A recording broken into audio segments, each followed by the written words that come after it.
B Suresh. நான் இதே பகுதியை சேர்ந்தவன் தான், தனக்கன்குளம் பகுதியை சேர்ந்தவன். கிட்டத்தட்ட ஒரு 20 வருஷம் ஆர்மியில் இருந்துட்டு நான் இப்போ சர்வீஸ் ரிட்டையர்ட் ஆகிட்டு லாஸ்ட் இயர் வந்திருந்தேன்.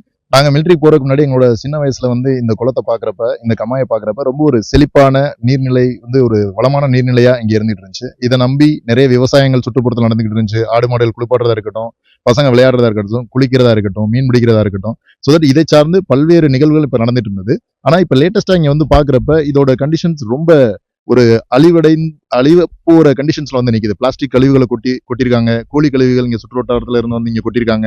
பிளாஸ்டிக் கழிவுகளை எரிக்கிறாங்க. இறந்த விலங்குகளை இங்க கொட்டுறாங்க.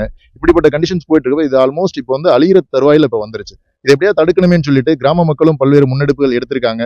நானுமே லாஸ்ட் இயர் கலெக்டர் பர்சனலா பார்த்து மனு கொடுத்து இதோட இப்ப இருக்க அந்த கிரிட்டிக்கல் சுச்சுவேஷன்ஸ் எக்ஸ்பிளைன் பண்ணிருந்தேன். அதன் பின்னும் ஒரு சரியான முறையான நடவடிக்கைகள் இன்னமும் எடுக்கப்படல. அவங்ககிட்ட கேட்டதுக்கு எங்களுக்கு இந்த குப்பையில கொட்டுறதுக்கு ஒரு சரியான இடம் கிடைக்கல, சூட்டபிளான இடம் கிடைக்கலன்ற மாதிரி சிம்பிளா ஸ்கிப் ஆறாங்க.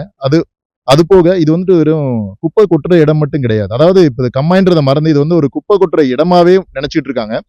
அப்ப இதனால இங்க இருக்க நீர்நிலைகளோட நீர்மட்டம் பாதிக்கப்படுது, நிலத்தடி நீர்மட்டம் பாதிக்கப்படுது. அந்த எரிக்கிறதுனால சுற்றுப்புற சூழல் மாசடைறதுக்கான வாய்ப்புகள் அதிகமா இருக்கு. இங்க இருக்க விலங்குகள், இந்த நீரை யூஸ் பண்ற விலங்குகள் விரைவா மரணம் அடைஞ்சிட்டு இருக்குங்க.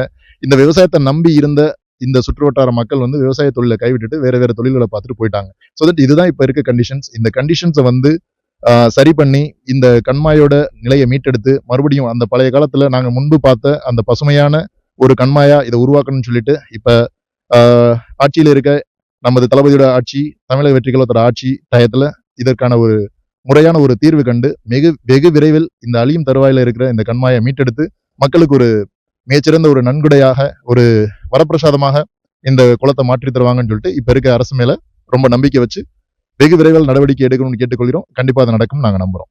வணக்கம். நாங்க தனக்காங்குளத்துல வசிச்சுட்டு இருக்கோம். என் பேர் அபிராமி. இந்த இடத்துல இவ்வளோ பெரிய குப்பை கிடங்கு போட்டு வச்சுருக்காங்க. இது குப்பை கிடங்கு கிடையாது, இது ஒரு கம்மா. இந்த கம்மாவை எங்களுக்கு தூர்வாரி தரணும், அதுதான் எங்களோட முக்கியமான கோரிக்கை. இதை தீ எரிச்சு விட்டுருவாங்க.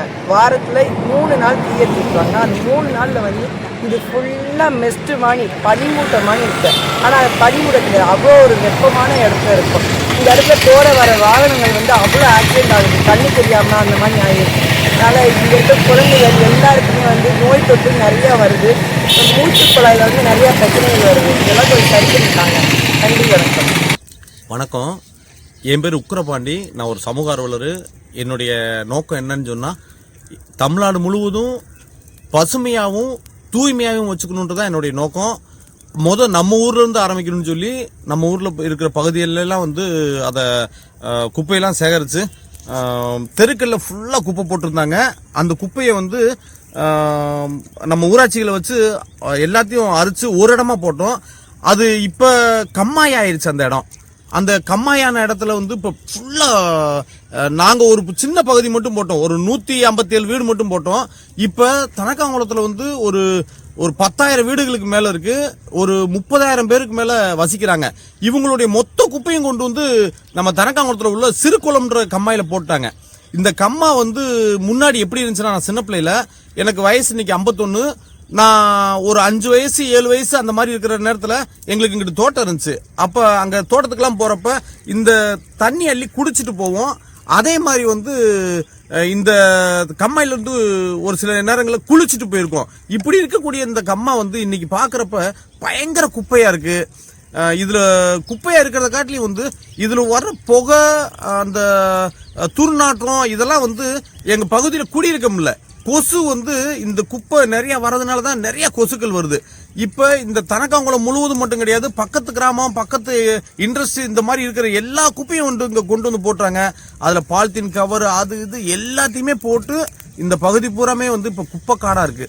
இப்ப இந்த பல அரசியல் தலைவர்கிட்ட நம்ம நிறைய சொல்லிட்டோம். இப்பயும் நம்ம அமைச்சர் நிர்மல்குமார் ஐயா கிட்டையும் சொல்லியிருக்கோம்.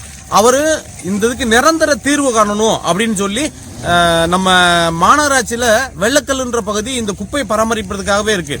அந்த பகுதியில் இந்த குப்பையை கொண்டு போய் சேர்த்துருவோம், அதுக்கான ஐடியாவை ரெடி பண்ணிட்டு இருக்கிறதாக சொன்னாங்க.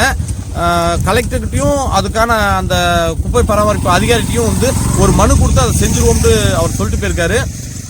அவர் இன்னும் சீக்கிரமா அதை செஞ்சாங்கன்னு சொன்னா இன்னும் குழந்தைகள்லாம் வந்து வியாதியில இருந்தும் தொற்று நோயிலிருந்தும் தப்பிக்கிறதுக்கான வழிகள் இருக்கு. இப்ப இந்த பக்கத்துல உள்ள தண்ணியெல்லாம் வந்து ரொம்ப வாடையான தண்ணியா வந்துருச்சு, ரொம்ப உப்பு தண்ணி ஆயிடுச்சு. திரும்ப பழையபடிக்கும் வந்து நாங்க பாத்தீங்கன்னா டேங்க் இருக்கும், அந்த டேங்க் இங்க இருந்தா போர் எடுக்கிறோம், இந்த தண்ணி தான் வருது.